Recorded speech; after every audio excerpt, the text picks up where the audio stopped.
सिखों का अपमान कर रहे हैं राहुल गांधी। एक मिनट सुनिए, पहले दलाली मत कीजिए आप। इमरजेंसी की बात हो रही है ना, कांग्रेस ने ठीक किया था आप जैसे पत्रकारों को जेल में डाल करके, और आप लोगों की जगह जेल में ही रहने लायक है। मैडम, मुझे आपको इंटरव्यू देने से, सुनिए पहले, चुप रहिए एक सेकंड, मुझे आपको इंटरव्यू देने से भी अब डर लग रहा है, क्योंकि अतीक अहमद को भी मारने वाला एक पत्रकार था जो 100 ग्राम वजन बढ़ रहा था, उसको लेकर के जब उनको रोका जा रहा तो पापा इसको नहीं रुकवा सके। कैसे हैं आपके पापा? मोदी जी ने बोला था ला इलाहा इल्लल्लाह असदम मुहम्मदम रसूलुल्लाह, इस तरह की बातें उन्होंने की थी। आर्यन मिश्रा को केवल इसलिए मार दिया गया क्योंकि कुछ अंधभक्तों को लगा कि ये गौ तस्कर है, और बीफ बेचने वाली कंपनियों से 250 करोड़ का चंदा लेने वालों का लड़का कट्टर हिंदू कहलाएगा। सनातन धर्म का सम्मान करता हूँ, और हमारे आदि गुरु शंकराचार्य जी ने कहा है कि कंगना का मुंह देखना भी पाप है। बीजेपी देश हो गया, आरएसएस देश हो गया, अगर देश का विरोध करने वाली कोई पार्टी है तो वो भारतीय जनता पार्टी है। राहुल गांधी के बयान पर सियासी हलचल तेज हो चुकी है। पिछले दिनों भाजपा के सिख प्रकोष्ठ के प्रदेश अध्यक्ष ने सोनिया गांधी के आवास के बाहर पर प्रदर्शन करते हैं और कहते हैं कि राहुल गांधी बाज आ जा, नहीं तो तुम्हारा भी वही हश्र होगा जो आपके दादी के साथ हुआ है। तो इस पर राजनीतिक तेज हो चुकी है, और इन तमाम मुद्दों पर बातचीत करने के लिए हमारे साथ अमितेश पांडे जी हैं, जो सोशल एक्टिविस्ट हैं, लगातार बेबाकी से अपनी आवाज़ को उठाते रहते हैं। सर, कैसे कहते हैं कैसे देखते हैं आप राहुल गांधी को? कहा जा रहा है कि आप भारत का अपमान करते हैं, विदेश में जाकर भारत के खिलाफ बोलते हैं। देखिए, भाजपा वालों का ताल्लुकात साफ साफ आरएसएस से है, तो ये क्या ये भारत का अपमान नहीं है? आरएसएस को आप बताइए कि भारत के लिए उन्होंने क्या क्या किया, तिरंगे का उन्होंने कब सम्मान किया? ये वही आरएसएस है जिसने 1948 में तिरंगे को अपने पैरों के तले कुचलने का काम किया था। और इन आरएसएस से ताल्लुकात रखने वाले भाजपाइयों के बारे में मैं बात करूं, इन भाजपाइयों का क्या वैल्यू है, इन भाजपाइयों की क्या विसाख है? ये भाजपा वाले बौखलाए हुए हैं, इनका दिमाग खराब हो गया है साफ साफ अगर कहा जाए तो। और जहाँ तक राहुल गांधी जी के बारे में ये लोग बात कर रहे हैं और कह रहे हैं कि राहुल गांधी जी भारत के खिलाफ टिप्पणी कर रहे हैं, तो मैं एक बात बताना चाहूँगा कि राहुल गांधी जी से बड़ा देशभक्त अभी पूरे भारत में कोई नहीं है। राहुल गांधी जी जिस प्रकार के व्यक्ति हैं, भारत का सौभाग्य है कि भारत को राहुल गांधी जी जैसा लीडर ऑफ द ऑपोजिशन मिला है, राहुल गांधी जैसा नेता प्रतिपक्ष मिला है, ये पूरे भारत का सौभाग्य है। और मैं कहूँ कि राहुल गांधी जी जैसा नेता प्रतिपक्ष पूरे हर विश्व के हर देशवासी को मिलना चाहिए। नहीं, वो तो कह रहे हैं कि राहुल गांधी अमेरिका जाते हैं, सिख समुदाय के खिलाफ बोलते हैं, भारत देश के खिलाफ बोलते हैं, सोनिया गांधी जी के आवास के बाहर विरोध भी हुआ। बीजेपी देश हो गया, बीजेपी देश हो गया, आरएसएस देश हो गया। अगर देश का विरोध करने वाली कोई पार्टी है तो वो भारतीय जनता पार्टी है। आपको बता दें कि ये वही आरएसएस जिसने 52 सालों तक अपने मुख्यालय पे तिरंगा लहराने का काम नहीं किया, इन्होंने तिरंगा तक नहीं लहराया 52 वर्षों तक। और दूसरी सबसे बड़ी बात, आप लोग कह रहे हैं कि राहुल गांधी जी देश विरोधी हैं, तो मैं एक बात पूछना चाहूंगा आपसे, आपने राजीव गांधी जी का नाम सुना है कि नहीं सुना है? हूँ नहीं कीजिए, बताइए। सुने? इंदिरा गांधी जी का नाम आपने सुना है कि नहीं? बिल्कुल सुने हैं। पंडित नेहरू का नाम सुना है कि नहीं सुना है? बिल्कुल सुना। राजीव गांधी उस व्यक्ति का नाम है जो भारत का प्रधानमंत्री रहा, और राजीव गांधी जी प्रधानमंत्री रहते हुए उन्होंने अपने प्राणों की आहुति दे दी देश को बचाने के लिए। इंदिरा गांधी जी जिनको आयरन लेडी कहा जाता है, जिसने पाकिस्तान को घुटने टेकवा दिए थे, इंदिरा गांधी जी ने अपने प्राणों की आहुति दे दी, अपने प्राणों का बलिदान दे दिया सिर्फ और सिर्फ भारत देश के लिए। पंडित नेहरू की मैं क्या बात करूं, 11 वर्षों से ज्यादा समय तक जेल में रहे, अपना पूरा जीवन संघर्ष में बिता दिया। उनका तो इतिहास भरा पड़ा है कि उन्होंने देश के लिए क्या किया, उनके पूर्वजों ने क्या क्या किया है। लेकिन आप बताइए इन संघियों के बारे में, इन हाफ पैंट वालों के बारे में कि इन्होंने इस देश के लिए क्या किया है। या आरएसएस वाले वही लोग हैं जिनके हाथी के दांत हैं, खाने के कुछ और, दिखाने के कुछ और। नहीं, आप इंदिरा गांधी जी की बात की है। इंदिरा गांधी जी पे एक फिल्म आ रहा था, कंगना रनावत ला रही थी इमरजेंसी, वो कह रहे इमरजेंसी को दुनिया को बताना। अब ये कौन नया आ गई है? कंगना रनावत एमपी है, मंडी से। मंडी से एमपी है, किसी को भी एमपी बना दिया जा रहा है आजकल। कंगना रनौत की जहां तक बात है इमरजेंसी की, मैं कंगना रनौत की फिल्म नहीं देखूंगा, और बिल्कुल भी नहीं देखूंगा, क्योंकि आदि गुरु शंकराचार्य जी ने कहा है। मैं आपको एक बात बता दूं, मेरा नाम अमितेश पांडे है, मैं सनातन धर्म को मानता हूं और ब्राह्मण आदमी हूं। मैं सनातन धर्म का सम्मान करता हूं, और हमारे आदि गुरु शंकराचार्य जी ने कहा है कि कंगना का मुंह देखना भी पाप है। क्यों? एक महिला है, इस तरह से आप नहीं बोल सकते। हम नहीं बोल रहे हैं, शंकराचार्य जी बोले हैं, क्योंकि कंगना बीफ खाती है। आप एक बात बताइए, देशभक्त हैं, वैसा कर ही नहीं सकती हैं। देशभक्त हैं। देखिए, श्री राम कह गए सिया से, एक दिन ऐसा आएगा और बीफ बेचने वाली कंपनियों से 250 करोड़ का चंदा लेने वालों का लड़का कट्टर हिंदू कहलाएगा। आपको पता है कि नहीं, इलेक्टोरल बॉन्ड का जो घोटाला हुआ था, 250 करोड़ का चंदा लेने वाली कौन सी पार्टी थी? आप बताइए, बताइए। हूँ नहीं कीजिए, अरे बताइए महाराज। आपके वही महामानव की पार्टी। कौन महामानव की पार्टी है? महामानव वही है जो नॉन बायोलॉजिकली हैं, बायोलॉजिकली जो पैदा नहीं हुए हैं। महामानव वही हैं जो कहते हैं कि मैं चौकीदार हूँ। महामानव वही हैं जो कहते हैं कि मैं चाय वाला हूँ। महामानव वही हैं जो कहते हैं कि मुझे कांग्रेसियों ने 90 गालियाँ दी। खैर मैं इससे ज़्यादा कुछ नहीं बोलूँगा, नहीं तो फिर वो कहेंगे कि 91 गालियाँ दे दी। मैं खैर गाली नहीं दे रहा हूँ, लेकिन एक और बात कहना चाहूँगा, जो व्यक्ति गाली सुनने का काम करेगा उसको गजल नहीं सुनाई जाएगी। वो तो अच्छे दिन ला दिए और आप कह रहे हैं गाली देने की बात शुरू कर रहे एक हैं। मिनट, अमितेश पांडे यहाँ सड़क पे है और उनके बयानों का खंडन कर रहा है, ये अच्छे दिन है? अमितेश पांडे के पास अगर रोजगार होता, अमितेश पांडे अगर पैसे कमा रहा होता 2-4 लाख रुपए महीना, तो सड़कों पे रहता। आपने देखा हुआ कि पटना में भी जब भी कहीं अन्याय होता है, महंगाई बढ़ाई जाती है, बेरोजगारी बढ़ाई जाती है, अल्पसंख्यक देख करके किसी की मॉब लिंचिंग करी जाती है दाढ़ी और टोपी देख करके, तो अमितेश पांडे वहां बोलता है। तो अगर देश में हालात ठीक होते, अच्छे दिन होते, तो अमितेश पांडे सड़कों पे नहीं रहता। मैं एक बात आपसे पूछना चाहूँगा, आपने एक वीडियो देखी होगी, काफ़ी ज़्यादा तगड़े तरीके से वायरल हो रही है। महाराष्ट्र की वो वीडियो बताई जा रही है जिसमें एक अल्पसंख्यक समाज के आदमी, लगभग हमारे चाचा की उम्र के रहे होंगे, बाबा की उम्र के रहे होंगे, वो बुजुर्ग हैं, केवल दाढ़ी और टोपी देख करके उनके साथ क्या व्यवहार हुआ, आप बताइए। ये व्यवहार अभद्र था कि नहीं था? नहीं, वो भाजपा के नेता थोड़ी थे जो किए। एक मिनट, स्वर्णिम काल है ये। भाजपा का नेता हो या किसी का नेता हो, आप बताइए ये ठीक था कि गलत था? आखिर कैसे इस तरह का माहौल हो रहा है? पत्रकार ये नहीं कह रहा है कि ठीक था कि गलत था, लेकिन कैसे माहौल हो रहा है? अरे आप बताइए, चरण बिल्कुल कम कीजिए, चाटुकारिता कम कीजिए। लेकिन आखिर इन लोगों को कानून से डर नहीं है क्या? जो कानून से डर नहीं है। हमारे एक भाई कौन मिश्रा नाम था उसका, आर्यन मिश्रा। आर्यन मिश्रा को केवल इसलिए मार दिया गया क्योंकि कुछ अंधभक्तों को लगा कि ये गौ तस्कर है। एक 14 साल का बच्चा, बताइए, गौ तस्कर हो सकता है? और उसके बाद क्या कह रहे हैं कि ये मुसलमान था इसलिए हमने मार दिया। और आर्यन मिश्रा की माँ को मैं सैल्यूट करता हूँ कि उन्होंने अपना बेटा खोया है, लेकिन जब उनसे पूछा गया तो उन्होंने साफ साफ कहा कि क्या मुसलमान है अगर कोई, तो आप उसको मार देंगे। तो ये तो हो रहा है हमारे देश में। अगर ये आपको अच्छे दिन लगते हैं तो ये अच्छे दिन आपको मुबारक, हमें हमारे वो पुराने दिन लौटा दो। सिखों का अपमान कर रहे हैं ना, राहुल गांधी सिखों का अपमान कर रहे हैं। कहाँ से अपमान कर रहे हैं? सिखों का अपमान कर रहे हैं राहुल गांधी? एक मिनट सुनिए, पहले दलाली मत कीजिए आप। जब किसानों का आंदोलन चल रहा था तो उसमें ज़्यादातर किसान कौन से समाज के थे, बताने का काम कीजिए। हूँ नहीं कीजिए, बताइए। सिख समुदाय के ज़्यादातर किसान थे। और जब अजय मिश्र टेनी, आपके आदरणीय नेता, सांसद हुआ करते थे लखीमपुर खीरी से, उनके बेटे आशीष मिश्र टेनी ने जब गाड़ी चढ़ाई थी ना किसानों पे, तो मरने वालों में कुछ किसान सिख समुदाय के भी थे। तो किसानों का अपमान भाजपा कर रही है या राहुल गांधी कर रहे हैं, बताने का काम कीजिए। राहुल गांधी को विदेशों में अपमान कर रहे हैं भारत का। भाई गजब हाल है। देखिए, पत्रकारिता आप लोग कर रहे हैं, चरण चंबुकम मत कीजिए। एक पत्रकार का धर्म होता है निष्पक्ष तरीके से सारी चीज़ों को दिखाना और वास्तविकता से देश को परिचित कराना।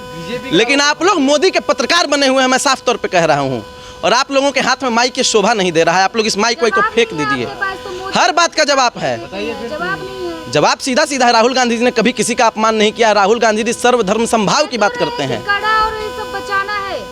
तो क्यों नहीं बचाना है? अब आप एक बात बताइए, सुनिए पहले हमारी बात। क्या सुरक्षित नहीं है आप? सुनिए, एक मिनट, मैं इन मैडम की बात को कोट करना चाहूँगा। नरेंद्र मोदी जी बिहार आए थे, 2024 का चुनाव चल रहा था लोकसभा का। उस दौरान बिहार में आकर के उन्होंने पता है क्या बोला था कि अगर कांग्रेस आएगी तो आपके पास 2 भैंस है तो एक भैंस चुरा करके ले जाएगी।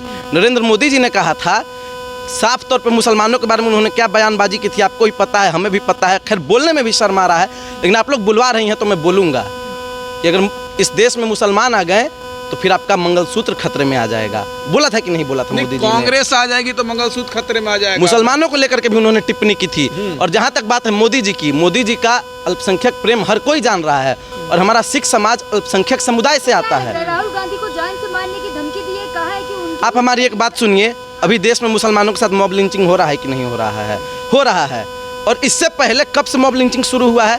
आपको याद होगा, मोदी जी एक जगह गए थे और पूरे तगड़े तरीके से कलमा वलमा पढ़ रहे थे, उसके बाद से मॉब लिंचिंग शुरू हुआ। उसके बाद उन्होंने उन्होंने सिखों का जिक्र किया है, तो सिखों के साथ स्थिति वो गंभीर करने वाले हैं। तो अपने सिख समाज को कहना चाहूँगा कि वो एकजुट रहे, मजबूत तरीके से भाजपा का मुकाबला करे और भाजपाइयों को खदेड़ने का काम करे। कलमा पढ़े थे? गजब हाल है, कौन सा कलमा पढ़े थे भाई?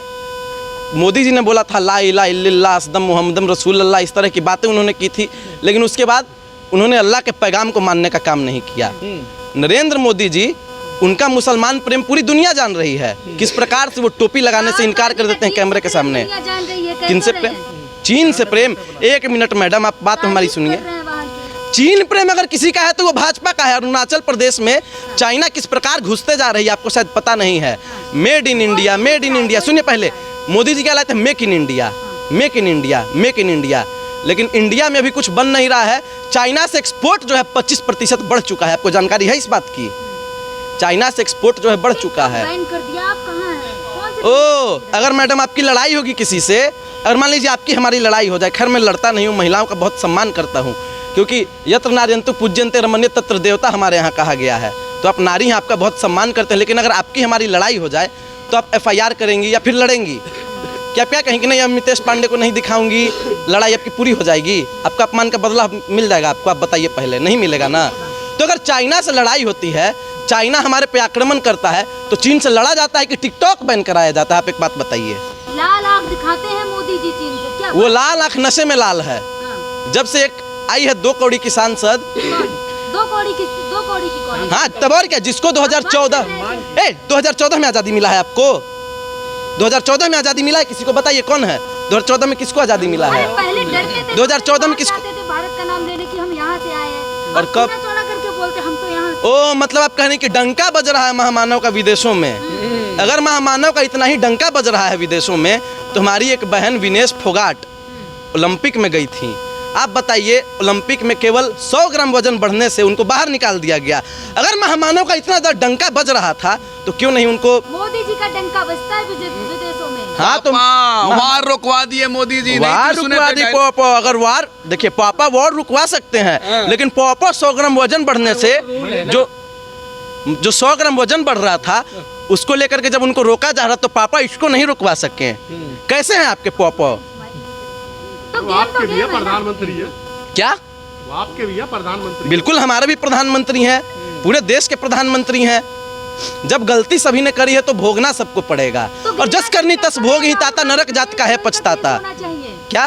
देशद्रोही का केस होना चाहिए राहुल गांधी के ऊपर। देखिए, अगर कोई देशद्रोही है इस देश में हाँ। तो वो RSS वाले हैं, वो हाफ पैंट वाले लोग हैं जो नहीं चाहते कि इस देश में हर जाति का आदमी आगे बढ़े, हर धर्म का आदमी आगे बढ़े। नहीं, आप बताइए RSS वालों ने कितने दलितों को अपना अध्यक्ष बनाया है? आप जवाब दें इस सवाल का। अरे आपको बनाया है ना, ब्राह्मण है ना, ब्राह्मण बना है ना। एक मिनट, अगर सबसे ज्यादा ब्राह्मण विरोधी किसी की सरकार है तो नरेंद्र मोदी जी की सरकार है। ब्राह्मण विरोधी नरेंद्र मोदी। आप बताइए, कश्मीर फाइल्स मूवी लाते हैं नरेंद्र मोदी जी, बड़ी बड़ी बातें करते हैं ब्राह्मणों के बारे में, और उसके बाद क्या होता है? अभी भी आपको बता दें मैडम, तो कश्मीर में ब्राह्मणों की, कश्मीरी पंडितों की, एक मिनट सुनिए पहले, लगातार आपको अंजना दीदी बनाया जाएगा, लेकिन आप अभी शांत रहिए 2 मिनट। कश्मीर में अगर बात की जाए तो कश्मीरी पंडितों की टारगेट किलिंग अभी भी जारी है। इस बात को मानने की जरूरत है। अगर भाजपा ब्राह्मणों का इतना सम्मान करती तो आपको पता होगा मैडम कि बाबा अपराधनाथ की सरकार है उत्तर प्रदेश में, बड़ी बड़ी बातें करते हैं। लॉ एंड ऑर्डर है, कानून का राज है यूपी में। कानून का राज नहीं है, उत्तर प्रदेश में जंगल राज है, गुंडा माफियाओं की राज है। जहां तक आपको बता दें, उत्तर प्रदेश में बाबा अपराधनाथ की सरकार है। पिछले साल क्या हुआ था? कानपुर देहात में घटना हुई थी, 2 ब्राह्मणों को, वो भी महिला थी आपके तरह मैडम। आप भाजपा का सम्मान कर रही हैं, मैं कुछ नहीं कहूंगा। सुनिए पहले मेरी बात, आप पहले मेरी बात सुनिए। उत्तर प्रदेश के कानपुर देहात में क्या हुआ था? 2 महिलाओं को जो कि ब्राह्मण समाज से आती थी, उनको जला करके मार दिया गया था जिंदा। तो ये ब्राह्मणों का सम्मान हो रहा है देश में। चुटपुंजिया आप पत्रकार हैं। देखिए मैडम, सखा पे वार मत कीजिएगा, नहीं तो अच्छा नहीं होगा।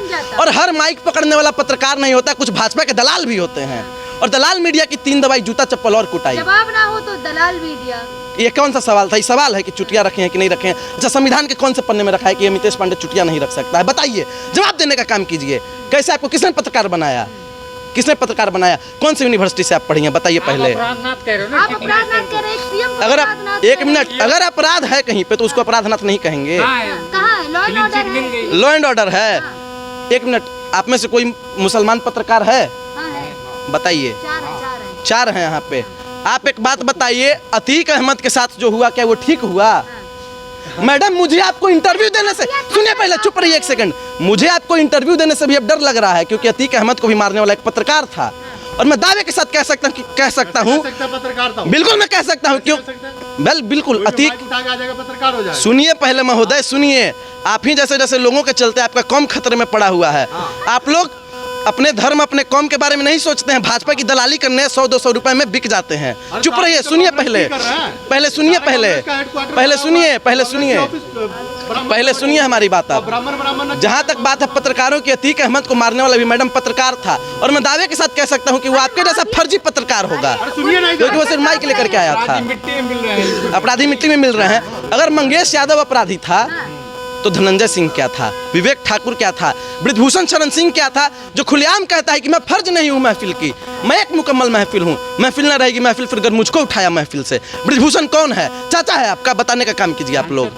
मुसलमानों के मसीहा हैं। मुसलमानों के, मैं पूरे देश में जो भी व्यक्ति शोषित है, जिसके साथ भी गलत हो रहा है, मैं उसके लिए आवाज़ उठाने का काम करता हूँ। मैं मसीहा वसीहा किसी का नहीं हूँ। मसीहा भगवान होता है, मैं बस उनके लिए आवाज़ उठाता हूँ। और हमारे देश के मुसलमान भाई हमसे बहुत प्रेम करते हैं, दलित भाई प्रेम करते हैं, ब्राह्मण भाई प्रेम करते हैं। और आप उनका विरोध कर रहे हैं। अच्छा, उत्तर प्रदेश में अच्छा काम कर रहे हैं योगी जी। योगी जी ने एक बिल लाया है, मैं बता रहा हूँ, बहुत अच्छा। मैडम इतना गुणगान क्यों कर रही हैं बाबा अपराधनाथ का? मैं बता देता हूँ आपको। बाबा अपराधनाथ एक नया बिल लेकर के आए हैं, जिसके तहत जिन पत्रकार के, देखिए पहले सुन लीजिए, दलाली नहीं, पहले सुन लीजिए। जिस भी पत्रकार के जितने ज़्यादा सब्सक्राइबर हैं, चाहे वो यूट्यूबर ही क्यों ना हो, उसको उतने ज़्यादा पैसे दिए जाएंगे बशर्ते बाबा अपराधनाथ का गुणगान गाना है। अच्छे काम दिखाने। तो मैडम को लग रहा है कि 2-4 लाख रुपया मिल गया है, और वो योगी कर रही हैं लगातार। योगीनामा पढ़ रही है। योगीनामा पढ़ रही हैं ये, योगीनामा कर रही हैं ये, योगीनामा पढ़ रही हैं। सरकारी ऐड दिया जा रहा है ना, ये काम कांग्रेस का नहीं कर लेती सरकारी ऐड? नहीं करना है। पत्रकार का काम होता है निष्पक्ष रहना। पत्रकार संविधान का चौथा स्तंभ है। देखिए, मैं एक बात कहना चाहूंगा, इमरजेंसी की बात हो रही है ना, कांग्रेस ने ठीक किया था आप जैसे पत्रकारों को जेल में डाल करके, और आप लोगों की जगह जेल में ही रहने लायक है। जब ठीक किया था राहुल तो पिक्चर का विरोध क्या हुआ? भी दिख रहा है, अब आपको भी पता है। क्या चीन से प्रेम भी राहुल गांधी का दिख रहा है। चीन से प्रेम मैडम आपका दिख रहा है, आपके योगी जी का दिख रहा है, आपके मोदी जी का दिख रहा है। जाके शी जिनपिंग को ऐसे झुलुआ झुला रहे थे मोदी जी, झूला झुला रहे थे। हमको उम्मीद है कि आप भाजपा कार्यालय बैठते होंगे तो आपको भी झूला झुलाया जाता होगा। धन्यवाद।